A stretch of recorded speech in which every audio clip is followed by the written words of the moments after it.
wabarakatuh. Hai semua teman-teman, berjumpa lagi bersama saya Frediansa. Kali ini video saya agak lama banget ya diupload ya, karena kerjaan kantor saya lagi banyak banget. Jadi biasanya saya seminggu sekali ngupload, atau nggak paling telat ya 2 minggu sekali. Tapi ini udah ber3 minggu ya saya baru upload ya. Saya mohon maaf deh kalau teman-teman pada nyari ini ya, karena ada juga sih di kolom komentar, Mas kok lama banget upload videonya gitu. Jadi saya ya mohon maaf lah, itu penjelasan saya karena saya banyak banget pekerjaan di kantor. Nah, di pembahasan kita kali ini saya mau membahas yang namanya ilmu cocoklogi. Apa itu ilmu cocoklogi?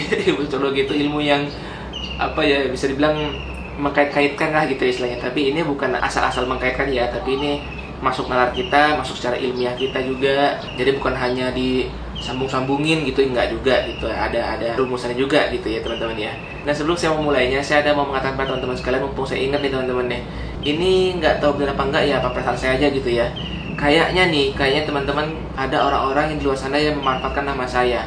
Karena begini teman-teman, ada beberapa kasus di kolom komentar, Mas Freddy, saya minta lagi dong nomor handphone WA-nya karena handphone saya ganti kartu, jadi udah kehapus yang lama. Terus juga ada yang bilang, Mas saya tolong dong masukin lagi ke grupnya karena handphone saya ganti baru, jadi saya hilang grupnya. Pas lagi begitu saya lihat profil mereka yang komen itu, ini bukan orang Palembang nih, ini bukan orang yang saya kenal nih gitu. Nah, saya khawatirnya teman-teman, saya takutnya ada di luar sana orang-orang yang mengatasnamakan saya gitu loh. Jadi melalui video ini saya mau ngasih tahu pada kalian semua teman-teman ya, saya tidak ada punya akun sosmed lain kecuali YouTube. Jadi saya nggak ada Twitter, saya nggak ada Facebook, saya nggak buat grup Facebook, saya nggak buat grup WA kecuali grup dari teman-teman Palembang gitu ya. Terus juga saya nggak punya Instagram yang untuk ngebahas tentang penyakit gangguan lambung dan anxiety ini. Jadi saya punya akun Instagram tuh aku pribadi, hanya kalangan untuk kawan-kawan dan kalangan untuk keluarga doang. Jadi saya nggak ada buka untuk umum gitu teman-teman. Jadi saya harap kalau ada teman-teman yang menemukan akun-akun sosmed yang menamakan saya, please banget tolong kalian tulis linknya di kolom komentar. Jadi bisa kita report rame-rame, kita bisa buat bahwa itu bahwa itu adalah akun palsu. Jadi jangan sampai nama saya itu disalahgunakan dan dimanfaatkan orang lain gitu loh. Karena saya teman-teman, saya nggak pernah yang namanya jual obat teman-teman. Saya nggak pernah yang namanya kalau kalian mau cari madu bisa beli sama saya, atau kalau beli habatus sauda bisa beli sama saya. Tidak, saya tidak pernah seperti itu. Saya tidak pernah jual obat. Saya tidak pernah menyuruh kalian beli ini beli itu. Saya nggak pernah, kecuali ya kalau saya menyarankan seperti kayak Albina, seperti seumpamanya kayak oatmeal, ya silakan untuk konsumsi oatmeal. Tapi saya nggak, maksudnya gini, saya nggak pernah untuk kalian untuk membeli sesuatu pada saya gitu loh. Saya punya obat ini nih, saya punya Talbina ini nih, beli sama saya. Saya tidak pernah seperti itu. Kalau ada orang-orang yang mengatasnamakan nama Frediansa untuk kalian beli obatnya, beli madunya, atau beli rempah-rempahnya segala macam, itu sudah dipastikan itu bukan saya. Itu akun palsu. Karena saya pribadi itu rasanya kayak nggak tega aja gitu loh. Orang-orang udah pada kesusahan, terus saya mau mengambil keuntungan dari saya penjualan segala macam. Saya kok masih nggak gimana sih ya, begitu loh pokoknya teman-teman. Saya masih agak kurang serak gitu di hati saya. Termasuklah ada beberapa yang mengatakan, Mas buat dong Mas acara webinar, Mas buat dong Mas acara Zoom atau meeting bersama segala macam, jadi kita bisa komunikasi. Mas, saya pengen buat webinar, saya pengen buat acara kayak seperti Zoom konferensi gitu ya istilahnya ya. Cuma saya tuh bingung kalau seandainya saya mau ambil itu gratis, kalau seandainya itu saya buat free, pasti nanti akan membludak banget gitu peserta meetingnya, peserta zoomnya. Jadi saya bingung kalau seandainya saya kasih untuk registrasi, pendaftaran total nominal sekian gitu ya. Saya kepikiran nanti teman-teman malah jadi terbebani. Mending uang pendaftarannya kalian bisa beli untuk madu, bisa beli untuk habatus sauda, atau beli rempah-rempah segala macam. Itu lebih bermanfaat kan dibanding, ya nggak tahu ya, itu saya pribadi sih gitu loh. Ya begitu teman-teman, pokoknya intinya kalau emang ada yang mencurigakan dari akun-akun sosmed atas nama saya, tolong dikasih linknya di kolom komentar. Nanti bisa kita laporkan sama-sama agar tidak ada yang namanya penipuan atas nama pribadi saya. Oke teman-teman, sekarang kita mau masuki materi yang namanya ilmu cocoklogi nih. Nah, ilmu cocoklogi ini terbagi jadi 2 ya pembahasannya ya. Yang pertama ini yang mau saya bahas ada tentang makan, yang kedua tentang minum. Jadi tentang makan ini saya mau ngebahasnya karena ada beberapa artikel atau jurnal yang saya baca, ataupun juga kadang-kadang sempat terlihat di YouTube, ataupun sempat terlihat di medsos lainnya di Instagram gitu ya. Jadi sebenarnya teman-teman, kita tuh kalau berandai-andai ya, kita tuh kalau seandainya berhayal sedikit gitu ya, makanan apa sih yang cocok untuk manusia? makanan apa sih yang paling terbaik untuk manusia. Nah, begitu saya baca-baca jurnalnya, begitu saya dapat ilmunya sedikit-sedikit gitu ya, ternyata kan kita kalau mau ngambil dasarnya gitu ya, kita udah sepakat manusia itu tercipta dibuat dari tanah. Ya ini khusus untuk beragama Islam ya, nggak tahu kalau agama yang lain ya. Agama Islam meyakini bahwa Allah itu menciptakan manusia itu dari segumpal tanah. Nah, ternyata kalau ditelusurin dari sisi sainsnya, dari sisi medisnya, dari sisi ilmiahnya gitu loh, hampir semua jurnal kesehatan, hampir semua artikel kesehatan itu memberitahukan bahwa makanan yang terbaik pada manusia itu adalah tumbuh-tumbuhan, sayur-sayuran, buah-buahan yang tumbuh dan hidup dari tanah. Jadi kita kalau mau mencocok logikannya gitu ya istilahnya ya, ternyata makanan yang terbaik itu untuk manusia adalah tumbuh-tumbuhan yang tumbuh dari tanah. Karena manusia diciptakan dari tanah. Bahan baku makanannya adalah yang tumbuh dari tanah. Tapi ya nggak semuanya tanaman dari tanah itu bisa dimakan ya. Nanti kalau saya ngomong begitu, tiba-tiba kalian makan jamur yang beracun, tiba-tiba kalian makan rumput segala macam ya. Jangan juga. Maksudnya ya pakai akal juga lah gitu loh, pakai ini juga lah gitu, pakai insting juga gitu ya. Jadi tanam-tanaman, tumbuh-tumbuhan, sayur-sayuran, buah-buahan itu sangat-sangat baik untuk tubuh kita. Begitu juga dengan lambung kita ternyata. Jadi lambung kita tuh sangat cocok dengan namanya sayur-sayuran, buah-buahan, rempah-rimpang. Nah itulah yang menyehatkan lambung kita, yang menyehatkan tubuh kita. Nah kemudian kalau saya juga mau mencocok logikan, kenapa manusia cuma diciptakan punya 4 taring? 2 di atas, 2 di bawah. Selebihnya gigi geraham lah kurang lebih gitu ya. Banyakan gigi gerahamnya daripada gigi taringnya.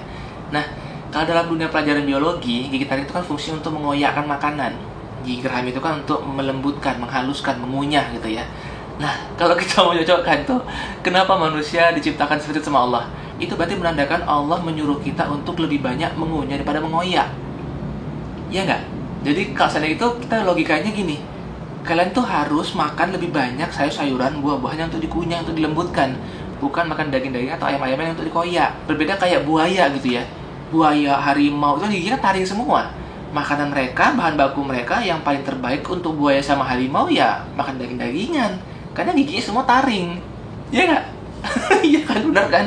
Kalau kita mau ngayal-ngayal ya gitu lah istilahnya, mau mencocok logikan gitu kan? Karena harimau dan buaya itu salah satu makanan terbaik mereka adalah daging. Coba deh kalian kasih harimau sama buaya makan sayur, makan buah, pasti nggak akan mau. Pasti dia nggak akan mau makan, dan pasti buaya sama harimau itu nggak akan bisa hidup karena itu bukan makanan terbaik dia gitu loh. Nah, kita bisa nalar begitu kan, oh iya ya manusia cuma hanya 4 taring, berarti kayaknya kita hanya disuruh untuk makan sedikit doang, makan dagingan gitu loh, sedikit doang makan hewan-hewanan gitu loh. Lebih banyak kita harus menggunakan makanan sayur-sayuran, buah-buahan yang untuk dilumat, yang hanya untuk dihancurkan, dilembutkan gitu ya. Itulah fungsi dari gigi kita. Itu udah sinyal gitu dari mulut kita gitu loh ya. Nah mungkin teman-teman beranggapan begini, Mas Brady, nanti kalau seandainya kita nggak makan daging, sedikit makan daging, nanti kita nggak bisa gemuk, nanti kita nggak bisa sehat. Sekarang saya juga mau bertanya juga, gajah, sapi makannya apa? Makan rumput, gemuk nggak badannya? Besar nggak badannya? Iya kan? Sapi sama gajah nggak makan hewan loh, sapi gajah nggak makan daging loh, tapi badannya bisa gede. Jadi kalian juga jangan berpikiran bahwa, oh mas nanti kita makan sayur mah jadi kurus, jadi ini. Nggak juga teman-teman, buktinya ya seperti itulah nalarnya ya, istilah kalau kita mau mencocok logikan lah gitu, mau nyambung-nyambungin gitu ya. Sapi sama gajah aja makan sayur badannya lebih gede daripada buaya sama singa yang makan daging. Jadi kalian harus menyadari, oh iya juga ya, sapi sama gajah kan makannya tumbuh-tumbuhan, makan rumput, makan daun-daunan gitu, badannya bisa gede, badannya bisa besar. Nah, jadi begitu teman-teman, itu dalam posisi makanan ya. Nah, sekarang kita masuk ke pembahasan yang kedua, teori mencocokologi tentang air minum. Ini minuman gitu istilahnya ya. Nah, sebelum saya masukin ke pembahasan itu, saya mau bercerita dulu bahwa saya dulu punya pengalaman. Saya sering banget kok dada tuh agak panas gitu ya. Dada tuh kok agak-agak refleks gitu ya. Padahal saya udah pantang banget makanan. Padahal saya udah mengatur banget pola makanan saya gitu. Tapi kok masih kayak agak-agak panas gitu, dada sering-sering gitu ya. Terus akhirnya qadarullah, alhamdulillah Allah memberikan saya satu petunjuk di mana Allah memberikan saya bacaan itu pas lagi tengok saya di Instagram, kalau nggak saya salah ingat gitu ya. Saya di Instagram tuh melihat bahwa ternyata air minum itu ada unsur-unsurnya. Air minum itu ada jenis-jenisnya. Jadi ada air minum itu yang pH-nya ada asam, netral sama basa. Jadi pas begitu saya lihat, saya pengen tuh mempelajarinya. Apa sih ini maksud dengan pH asam, apa sih maksud dengan pH netral, apa sih maksud dengan air alkali, air yang basah gitu loh. Ternyata selama ini saya minum minuman galon yang ber-pH asam. Terus saya langsung berpikiran, Masya Allah, tabarakallah, Alhamdulillah ya Allah, Engkau berikan hamba petunjuk. Ternyata mungkin kayaknya ini loh penyebabnya saya sampai berbulan-bulan bertahan, hampir bertahun-tahun kok kayaknya reflux terus padahal makan udah saya atur. Ternyata kayaknya ini loh biang keroknya nih, ini loh minuman ini loh ternyata yang membuat saya lambung saya itu nggak nyaman terus. Akhirnya saya gantilah itu galonnya. Saya nggak nyebut merek ya, saya nggak mau nyebut merek. Silakan teman-teman browsing sendiri minum-minuman mineral apa yang mengandung pH asam atau pH basah atau alkali. Jadi kalian bisa cari sendirilah informasinya. Jadi begitu saya udah ganti tuh minuman saya ke pH yang netral, itu alhamdulillah banget lambung saya tuh adem. Lambung saya nggak pernah ngerasain nggak pernah lagi ngerasain sensasi lagi. Lambung saya jadi lebih apa ya, lebih tenang gitu loh, nggak sedikit panas, nggak sedikit bereaksi gitu. Jadi alhamdulillah semenjak itu saya kalau minum saya milih-milih juga. Ternyata nggak hanya makanan doang, jadi minum pun saya pilih-pilih. Nah, air minum yang terbaik di dunia ini adalah air Zam-Zam. Ternyata air Zam-Zam itu pH-nya itu sangat-sangat sempurna, tidak ketinggian, tidak pun juga kekurangan. Jadi kalau nggak salah saya dulu ingat baca itu antara 9,5 sampai 10,5 kalau nggak salah pH dari air Zam-Zam ini. Itu adalah hal yang terbaik, paling sempurna banget. Karena kalau pH-nya juga terlalu tinggi, itu pun juga nggak bagus. Nah, kalau terlalu rendah, 5 sampai ke bawah itu mengandung asam. Jadi pH asam itu berfungsi untuk membersihkan makanan seperti kayak nyuci sayur-sayuran, nyuci buah-buahan, nyuci daging-dagingan, itu bagus ber-pH asam. Tapi kalau untuk tubuh kita yang paling bagus adalah pH yang netral atau nggak pH basah atau nggak namanya alkali gitu ya. Nah, coba teman-teman introspeksi diri. Mungkin kalian merasa bertahun-tahun nggak sembuh-sembuh, bertahun-tahun kayak ada rasakan sensasi reflux gitu. Itu juga mungkin disebabkan akibat kalian salah minum. Kalian mungkin minumnya pakai air sumur atau kalian minumnya pakai air ledeng, pam, PDAM gitu ya. Itu kan bisa dipastikan kalau PDAM itu banyak kaporitnya. Kemudian kalau juga air sumur itu kita nggak tahu tuh kandungan zat besinya, tembaga segala macamnya yang kira-kira yang nggak cocok untuk lambung kita, yang nggak cocok untuk tubuh kita. Jadi saya sarankan teman-teman pergunakanlah minuman air mineral. Nah, itu tentang pengalaman saya dulu ya. Sekarang saya masuk ke pembahasannya untuk ilmu cocokologinya gitu ya. Teman-teman masih ingat nggak teori molekul dari dokter dari Jepang itu, Dr. Masaru Emoto, yang dulu pernah saya buat juga artikelnya. Dokter itu dia menemukan yang mana air itu terdapat partikel.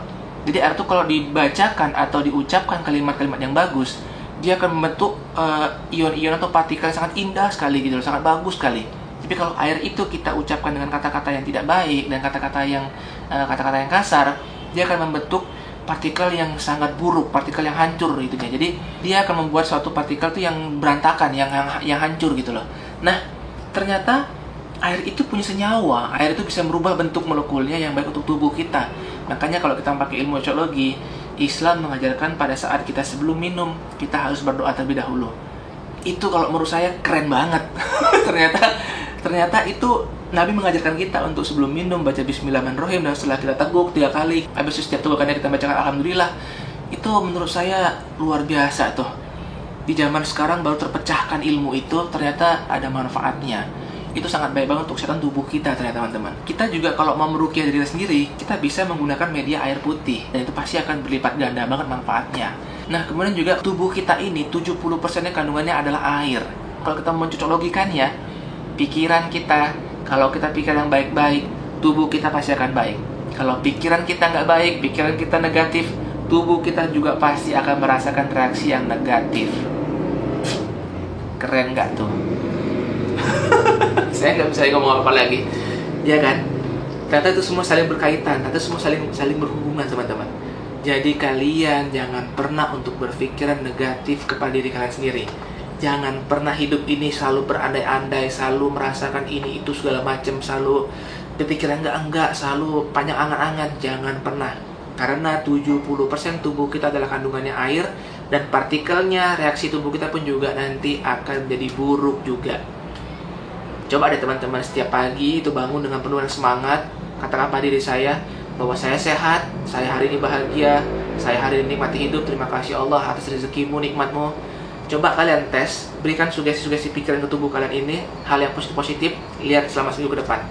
Pastikan akan lebih bugar, lebih semangat akan hidup ini, lebih indah hidup ini. Tapi coba kalau seandainya kalian beranggapan bangun tidur, aduh aku masih sakit pinggang, aduh lambung aku masih kumat, aduh ntar aku siang kumat lagi nggak ya, aduh aku ntar mati gimana ya, aduh ntar aku klien kan gini, kayaknya aku ntar lagi mau dipanggil nih.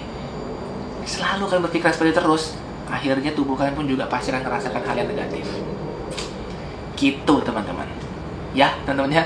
Jadi saya ngomong begini, teori ilmu cocokologi ini bukan arti kata bullshit doang, bukan arti kata ngarang doang, ternyata ada rumus-rumusannya yang kalau misalnya kita gabung-gabungkan ternyata emang saling berhubungan, saling cocok gitu teman-teman. Jadi semoga video saya kali ini bisa untuk memotivasi kalian, bisa untuk memberikan kalian pencerahan bahwa oh iya ternyata manusia tuh harus makan sayur, buah, rempah-rempah, tumbuh-tumbuhan sebagainya.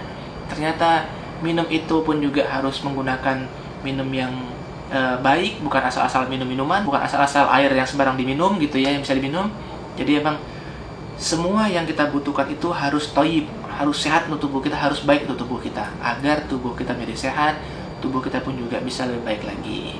Gitu teman-teman. Oke, terima kasih sudah menyaksikan video saya kali ini. Silahkan di subscribe, silahkan di share ke teman-teman yang lain sekalian. Jangan putus asa, teruslah berusaha untuk mencari kesembuhan, teruslah berusaha untuk mendekatkan diri pada Tuhan, dekat diri pada Allah, karena memang Allah lah ya Syafi, Maha memberi kesembuhan atas segala macam penyakit yang kita derita. Terima kasih sudah menyaksikan video saya kali ini. Saya Ferdiansyah. Assalamualaikum warahmatullahi wabarakatuh.